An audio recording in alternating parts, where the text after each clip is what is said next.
Hello everybody and welcome back to Typical City, the Premier League. Oh, it's back and I'm bloody excited. I cannot wait. Two unbeaten sides lock horns at the London Stadium this Saturday, 3 o'clock kickoff. I can't wait. But before I get started, I did want to thank you guys for tuning in to all my videos throughout the international break. I've tried to produce daily content for you guys, some of which has been a bit trivial transfer news, some of which is legitimate transfer news, some of which is a bit gossip, some interesting topics I've discussed as well, but ultimately it's a boring time in the Premier League schedule, yet here you are tuning into my videos, and it's a big appreciation that's owed to you from me, a big thank you, so thank you very much for those of you that joined in. I will be doing a watch-along on Saturday for the West Ham game, so tune in for that if you can. It's going to be a good one. Should be a really exciting game. Now, West Ham, they are proposing a genuine threat. Possibly the biggest challenge for City this season. I think before the game started, you'd probably look at the fixtures and pick the Newcastle game, wouldn't you? But that didn't really prove to be that much of a challenge. In fact, City's start of the season hasn't really told the truth. None of the games have really told the truth. Because if you look at the Newcastle game, I thought we were by far the better side, dominated that game. It finished 1-0, you know. Sheffield United, same again, 30-odd chances. Yet we scrape a 2-1 win with a Kyle Walker mistake and Rodri thunderbolt into the top left-hand corner to rescue the 3 points from a game where we were totally dominant. Fulham game, I think we were flattered by the 5-1 result. I don't think we were anywhere near our best, yet we were clinical, totally clinical. We didn't even get half the amount of shots that we got against Sheffield United versus Fulham, yet we win the game 5-1, which is the chances that Erling Haaland had. He took them. He was quite wasteful against Newcastle and Sheffield United. So hopefully a blend of those previous performances can take place at the London Stadium and we get as many chances as we have been doing against Newcastle and Sheffield United, but we are as clinical as we were against Fulham. And that spells danger for West Ham. But we can't ignore the threats that West Ham offer. Historically, 12 out of the last 15 games against West Ham have ended in a Manchester City victory. The other 3, draws. So we're undefeated in 15 games. I know it means nothing, but they're riding the wave, that confidence wave that they got from the Europa Conference League trophy win. First trophy in a very long time for West Ham. Deservedly so. Really enjoyed watching that cup final. And I think they're riding that wave. David Moyes is finding his feet. He's getting very comfortable at West Ham, not in a negative way, comfortable in the sense of that he's improving. He's re-establishing himself after that huge decline, after Everton just putting himself on the map as the Everton manager. Then he takes over the role after Fergie and his career just collapsed. Temporarily, in fairness to him, he's turned it round and he's done a good job. He's doing a really good job at West Ham. He's sticking to his guns and he's producing good football now. Different football to what City fans are probably used to, but it's effective. Now, if you look at the fixtures that West Ham have faced, the issue is that there could be 2 different sides that turn up. I think they played very aggressively. They dominated the ball against Luton, but they weren't that convincing in that Friday night victory. They deserved to win. I think they deserved to win, but they weren't that convincing. Whereas Brighton, that's the game I'm picking. That I think that's the formation they're going to go with. I think that's the tactics they're going to employ. And they were clinical against Brighton. I think Brighton had around 70 to 75% possession against them, yet they lose the game 3-1. Antonio is such a big threat.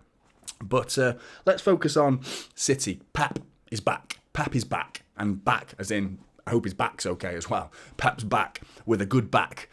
But yeah, I think the issue for City is the major doubts of those 3 players that have missed training: Kovacic, Grealish and John Stones. John Stones, Juan Malilo said in his pre-match press conference before the Fulham game that John Stones is close. He's almost there was the words he used. So the fact that he's gone missing again, he wasn't there for England duty. Is this a new injury that we're possibly facing? By the way, guys, as well, this is press conference, so any news that Pep Guardiola gives in his press conference will supersede this information.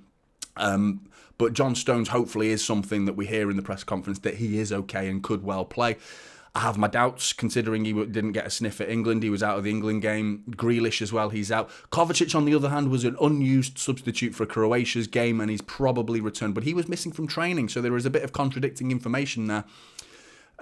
So I do think Kovacic could come back into the squad, but maybe on the bench. He's having, what is it with back problems at City right now? Everyone's having a bloody back problem, but a training ground full of Zimmer frames. But Kovacic is on that list of someone with a back problem. He could be on the bench. I think he could be on the bench. You know what you're going to get with City right now. In terms of the formation and the attitude and the approach, I don't think injuries make a massive difference to the fluidity and the flow and the nature of Manchester City. The goal is always the same: possession-based football, attacking football, regardless of the personnel that are on the pitch. It doesn't really change much, whereas West Ham and other clubs tend to have to change things in terms of tactically if certain players are in and certain players are out. With us, it doesn't really change. But here's the team news that I've gone for. My predicted starting 11 to face West Ham is Ederson in goal, Walker at right back with his new lease of life, new contract as well. Big congratulations to Kyle Walker, fully deserved. I think he deserves his contract. He's been a mainstay for us for the last 4 or 5 years now. Such a good player and such reliable. And I think barring that mistake against Sheffield United, he redeemed himself within 5 minutes as well, because he got himself that down the line to cross it in for Rodri's goal. But Walker's new lease of life is bombing it up and down that right wing at the minute, and it's an interesting tactic that Pep's employing to use Kyle Walker in an attacking sense, because he's not really known for that. But he's doing a good job so far. Alongside him in the defence, who tend to be as a back three when we have the ball, is Diaz, Ake and Gvardiol. They've got a job, a really difficult job. Gvardiol is going to be thrown in the deep end here with Bowen and Antonio. Their speed on the counter-attack is something we need to be so mindful of. No silly free kicks as well. Chasing back these type of players, Bowen, Antonio, so susceptible to, one, creating a genuine goal-scoring opportunity and free kick opportunity. And it's not just, it's a free kick, we'll deal with it. It's James Ward-Prowse who's going to take that free kick. That's the problem with the counter-attacks that West Ham offer, because even if the counter-attack doesn't produce a goal, the likeliness of getting a free kick from it, because they knock it past you and they have to be brought down to stop them, that's when the problem starts occurring and the counter-attack is maintained with James Ward-Prowse. And if it's outside the box, we're in trouble. We're going to be in trouble. We've got to nullify. No silly free kicks, that's the main thing.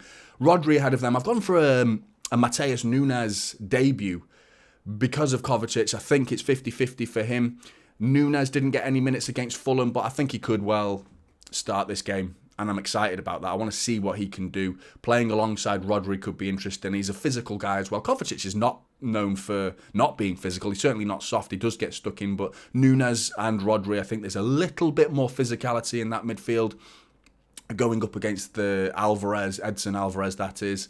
And Souček in West Ham, I'm predicting will be there. Quite physical guys. Paquetá as well, known for. And is he going to be in the script as well? You just know it, don't you? It's written. The footballing gods have written that script already. A Paquetá 89th minute worldie. We should have signed him and we didn't. We couldn't because of betting allegations. And he whips one in the top corner. You can see it coming. Can't you? You just see it coming. Hopefully that's not the case. Ahead of them, Alvarez versus Alvarez. It's going to be Julian Alvarez versus Edson Alvarez, who looks really good. Declan Rice's replacement looks solid, looks really good player from Ajax. Foden, I've gone for guaranteed start. Has to start this game. On the right, maybe. Could be on the left with Grealish's absence, I'm not too sure. Could Bernardo Silva, that's the other player I've gone for. On which side, I'm not convinced. To be honest, it's probably going to be Foden on the left and Bernardo Silva on the right, and give Bernardo Silva an opportunity to tuck inside and give way for that Kyle Walker tactic that I've mentioned already, where he finds himself bombing it down that right wing. And who else up top? Erling Haaland. There was only one doubt for West Ham, and that was Koufal, and apparently the rumours are that he's back in contention, should be able to start. It would have been Ben Johnson ahead of him at right back if he wasn't out, but the reports are saying Koufal's back. Mavropanos is a potential debut. Is he going to be able to usurp Zuma and Agerd? By the way, Nayaf Agerd is a player we were linked with in the international break. It was a tiny little snippet of transfer information with very little credibility behind it, but we were linked with him. I didn't see any truth in it, but a player that we were linked with. So a very good centre-back they've got there. And the cat booter, Zuma, is probably going to play for his physicality and hopefully, for their sake, hopefully, not for our sake, hopefully, but can he handle Erling Haaland? Can he manhandle Erling Haaland? Because I think they're going to need to be really physical going up against Erling Haaland. Mavropanos, debut potentially. Ogbonna could be another physical option they could bring on at centre-back, and it's how to stop Erling Haaland, and physicality and winding him up is probably their target. Throwing in a Mavropanos debut for Erling Haaland, maybe not. Alvarez versus Alvarez in front of them, Edson Alvarez in front of them. In goal, I've gone for the nipple. Those who paid attention in biology will know that Areola, the nipple, is going to be in goal for them. Kufal at right back, Zuma Agerd at centre back, Emerson left back, Alvarez. Souček, I've gone for. I think Souček will likely play because of the formation they played against Brighton is something that I've gone on because I think they're going to try and replicate that performance. They allowed Brighton to get as much possession as they did, hit them on the break. I think they're going to employ that same tactic against us, to be honest. And with that team, it was Souček in the middle with Edson Alvarez and Ward-Prowse just ahead of them. Paquetá and Bowen either side of Antonio, which is dangerous. It's a good side. It's a really good side. Antonio's an amazing player. They consistently stick with them. They're always trying new strikers. They bring in Danny Ings and he can't get ahead of Antonio. It's like, okay, let's bring in Scamacca. Again, he's off again. He's gone. Antonio, they keep going back to him. It's like, we'll try someone else. And then they end up going back to Antonio, who's consistent and reliable for them. And I think he's a great player and he's a genuine threat. It's Bowen and Antonio. Those two we need to really watch out for on the counter. Can Paquetá do something as well? That's one we need to watch out for in terms of the script. You worry about the narrative that might be written in the papers the following day. If Paquetá gets a goal, that'd be such a disaster. But personally, I think we should have enough to win. If we can play like we did against Newcastle and Sheffield United, I think we'll win. If we play like we did against Fulham, albeit we won 5-1, we weren't at our best in that game and it took clinical chances. We will have to be just as clinical if we play like that against Fulham as we did against Fulham, and we play like that against West Ham. But Newcastle, Sheffield United, those types of performances, I think we've got more than enough to beat them, and I think we will. I think this will be 3-1. West Ham aren't keeping clean sheets. In fact, they haven't kept a clean sheet in the last 7 games in all competitions. So they are leaking goals at the back, which is something we can make the most of, take advantage of, hopefully. But get your predictions in below. Again, thank you guys for following me and subscribing to me and liking all the videos and tuning in for those videos during the international break. But Premier League football is back. Get in. Join me for the watch along as well. It's going to be a good one. Like and subscribe. Typical City is the channel, and I'll see you in the next one. This is Typical City now. Holding up Silver.